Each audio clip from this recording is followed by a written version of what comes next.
We're going to take a look now at our next variation of this quarter catch drill, and now we're going to start to be able to perform it a little bit faster because our swimmers have a little bit more familiarity with it.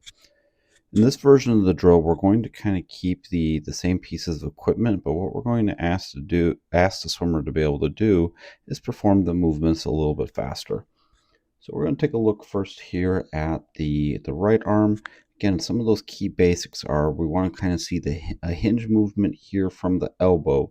In order to set that up, there has to be a lot of pressure here on the palm to be able to really set up that movement. So we really want to see that palm really going to be getting down to set up that real first stroke right here, and kind of see here how those fingertips get down. Then what happens is the elbow elevates, the shoulder also begins to elevate a little bit too, creating this pressure on the shoulder as the hand is performing that movement. And here we've got that really a nice catch set up for our athlete. Our athlete here is wearing a tool, an apparatus called a volo blade. Actually, yes, volo blade here. And the blade is a tool that we really like because it gives our athletes the ability to put pressure, feel the pressure of the water here on the palm. So that way they're really able to really feel and get great sensory feedback on that paddle. So they can pull back here and then perform a quick kind of sculpt and then return the hand up to the surface. Now here in this variation, our athlete can have a little bit of a stronger kick, even though we'd like it to be a little bit more subtle. The kick is just to kind of help us move forward, and we really want to see the pressure here of the water or the flow of the water being through the catch. We're wearing a snorkel here just so that we don't have to worry so much about lifting the head up or breathing or anything. We really want the athlete just to be able to be focused on setting the catch and doing that in a quick manner. This also gives them the sight to kind of see what they're doing as they're performing the catch, and that again too also has a pretty big impact on what they're able to do. Our athlete here is doing a great job with these movements. All right, we're going to switch over to just a takeoff view underwater. Now here, what we're going to be looking for is just the kick, and just we're going to kind of reemphasize some of the things that we've talked about. For more of a detail on the kick, we would encourage you to take a look at one of the earlier videos of our freestyle body positioning. But what we want here to see is kind of those toes being right here, where they're in that hyper extended position or pointing kind of those toes. So we have a lot of extension going through the ankle and the toes as we're performing the kick.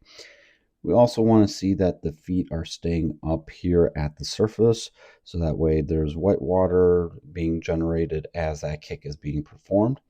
And another thing that we would take a look for is just going to kind of be the bend in the knee. What's the bend in the knee? Remember, we should have a bend in the knee when we're performing this movement because we want a natural bend. That way we know the kick is getting really started to here from the hip as we're performing the overall movement.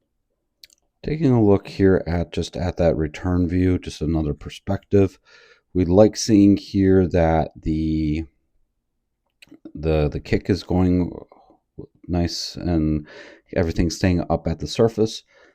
Head again is staying in a really nice steady spot, and then we're performing this hinge movement with that elbow. So here we see fingertips getting down, and then we're just doing a little bit of a faster movement than we did before.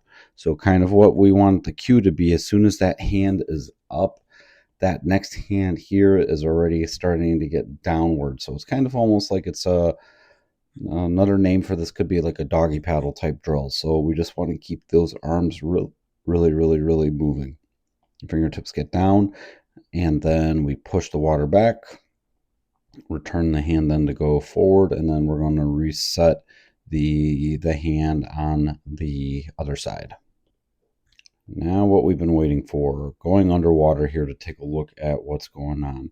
So in our last video for this, we talked about kind of the establishment of this power triangle and what we really want to be able to see the athletes have. So this is kind of what we mean by that. So here on our right side of our athlete, perfect.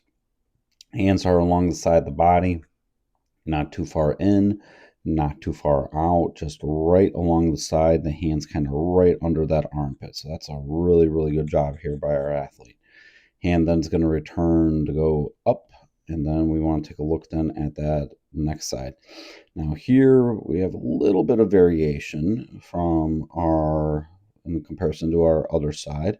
And it's not that this is bad. So if we draw that triangle, see here how that there's that gap.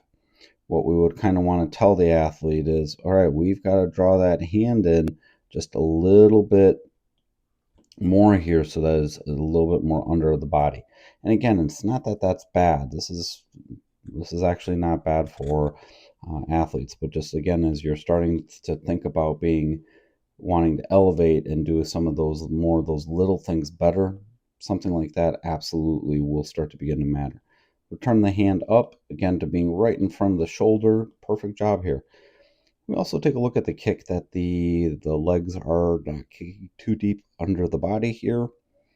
Head is also staying in a great steady position. So we really like what we see here out of our athlete. This is a great effective drill. If you found value out of this, be sure to drop a like and subscribe.